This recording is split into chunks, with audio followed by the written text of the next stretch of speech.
Hi friends, welcome to Telugu defence news. France, జర్మనీలు futuristic combat air system FCAS sixth generation fighter jet ప్రాజెక్ట్ని ఆపేశాయి. డెవలప్మెంట్లో ఎవరిది ఎంత పాత్ర ఉండాలి అనే దానిలో డిసగ్రిమెంట్స్ వచ్చి చాలా కాలం పాటు వాదించుకొని చివరికి ప్రాజెక్ట్లో ముఖ్యమైన పార్ట్నర్ అయిన జర్మనీ తప్పుకుంది. సో ఇండియా చాలా కాలం నుండి ఎదురు చూస్తున్న టైం రానే వచ్చింది.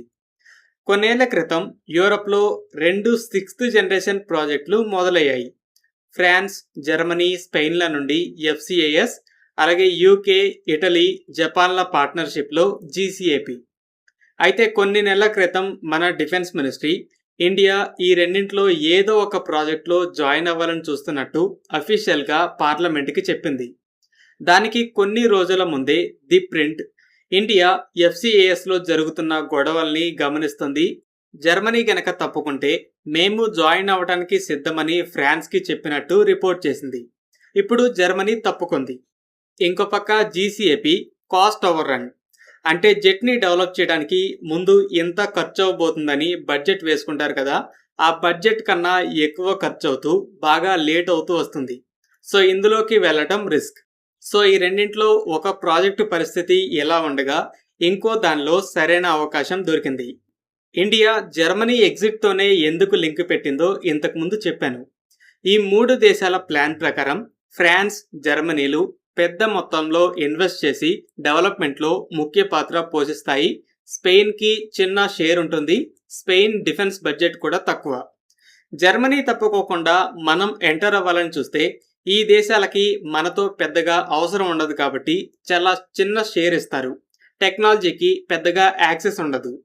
అదే జర్మనీ తప్పుకుంటే ఫ్రాన్స్ ఒక్కటే అంత పెద్ద మొత్తంలో పెట్టుబడి పెట్టలేదు. మంచి డిఫెన్స్ బడ్జెట్, టెక్నాలజీ పరంగా మంచి బేస్ ఉండి పెద్ద ఆర్డర్స్ కూడా ఇచ్చే ఇంకో పార్ట్నర్ కావాలి. ఆ సిచ్యువేషన్లో మనం మన టర్మ్స్తో మాట్లాడి జాయిన్ అవ్వచ్చు. ఇప్పుడు ఆ టైమే వచ్చింది. మనం ఆల్రెడీ ఏఎంసీఏని డెవలప్ చేస్తున్నాం. సిక్స్త్ జనరేషన్ టెక్నాలజీస్తో ఏఎంసీఏ మార్క్ 2 అనే వర్షన్ కూడా ఉంటుంది. ఇండియా, ఫ్రాన్స్లే దానికి ఇంజన్ని డెవలప్ చేయబోతున్నాయి. అయితే ఇంతకు ముందు కూడా ఇలాంటి ముఖ్యమైన స్వదేశీ ప్రాజెక్టులు కంప్లీట్ అవడానికి అనుకున్న దానికంటే ఎక్కువ టైం పట్టడం, దానివల్ల కేపబిలిటీ వీక్ అవ్వడాన్ని ఇండియా చూసింది. కాబట్టి పూర్తిగా సొంత ప్రాజెక్టే కాకుండా ప్యారలల్గా ఇంకో ఫారెన్ ప్రాజెక్ట్లో జాయిన్ అవుదామని చూస్తుంది. ఇక్కడ main factor China. Sixth generation fighter jet రేస్లో అమెరికాకి పోటీ వెళ్తుంది. అమెరికా F-47 జెట్ని టెస్ట్ చేస్తుండగా చైనా కూడా 2024 ఎండింగ్లో రెండు సిక్స్త్ జనరేషన్ జెట్ ప్రోటోటైప్స్ని టెస్ట్ చేసింది. ఆల్రెడీ చైనీస్ ఫిఫ్త్ జనరేషన్ జెట్స్ని ఎదుర్కోవడానికి ఏఎంసీఏ లేట్ అవుతుందని మధ్యలో కొన్ని Su-57 జెట్స్ని కొనడానికి చూస్తుంది. ఇక సిక్స్త్ జనరేషన్ విషయంలో కూడా అలా లేట్ అయ్యి వెనక పడకూడదని డెవలప్మెంట్లో ఉన్న ప్రాజెక్ట్లోనే జాయిన్ అవ్వాలని చూస్తుంది. ఫోర్త్ జనరేషన్ జెట్స్తో పోలిస్తే ఫిఫ్త్ జనరేషన్ జెట్స్ని రెడార్స్ డిటెక్ట్ చేయడం కష్టమయ్యేలా డెవలప్ చేశారు. రెడార్ పంపిన వేవ్స్ బౌన్స్ అయ్యి తిరిగి రెడార్ని చేరడం వల్ల ఒక జెట్ని గుర్తించడం జరుగుతుంది. అయితే ఫిఫ్త్ జనరేషన్ జెట్స్ని అలా బౌన్స్ అవ్వకుండా ఆర్టిఫిషియల్గా డెవలప్ చేసిన మెటీరియల్స్తో నిర్మించారు. ఒకవేళ కొన్ని వేవ్స్ బౌన్స్ అయినా కూడా వేరే దిక్కుకు వెళ్లేలా షేప్స్లో డిజైన్ చేశారు. వెపన్స్ని వింగ్స్ కింద పెడితే వాటి మీద రెడార్ వేవ్స్ బౌన్స్ అవుతాయని ఇంటర్నల్ వెపన్ బే వచ్చింది. అలాగే టార్గెట్స్ని ముందుగానే గుర్తించి ఫైట్ చేయడానికి అడ్వాన్స్డ్ రెడార్, సెన్సార్స్, అలాగే పవర్ఫుల్ ఇంజన్స్ వచ్చాయి. అయితే సిక్స్త్ జనరేషన్ జెట్స్లో రెడార్స్కి చిక్కకుండా ఇంకా అడ్వాన్స్డ్ స్టెల్త్ టెక్నాలజీ ఉంటుంది. అడ్వాన్స్డ్ ఇంజన్స్తో చాలా పెద్ద సైజులో ఈ జెట్స్ ఉంటాయి. ఫిఫ్త్ జనరేషన్ జెట్స్ ఇంటర్నల్ బేలో వెపన్స్ని క్యారీ చేస్తున్నా కూడా వాటిలో కొన్ని ఎయిర్ టు వేర్ మిసైల్స్, చిన్న బాంబ్స్ పడుతున్నాయి. స్టెల్త్ మోడ్ని మెయింటైన్ చేస్తూ 4.5 జనరేషన్ జెట్స్లా heavy weapon load, fuel ట్యాంక్స్ని carry చేయలేవు.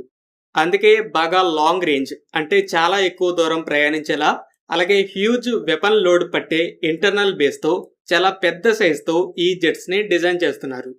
దీనితో పాటు ఏఐ టెక్నాలజీ, ఫోటోనిక్ అనే నెక్స్ట్ జనరేషన్ రెడార్స్, సెన్సార్స్, డ్రోన్స్తో టీమప్ అవ్వటం, పాసిబిల్లీ లేజర్ వెపన్ లాంటి టెక్నాలజీస్ని తీసుకురాబోతున్నారు. యుద్ధంలో ఒక దేశం టెక్నాలజీతో ఎయిర్ సుపీరియారిటీని గెయిన్ చేస్తే ఏమవుతుందో ఇరాన్ వార్లో చూశాం. ఎయిర్ డామినెన్స్ అనేది యుద్ధంలో చాలా పవర్ఫుల్.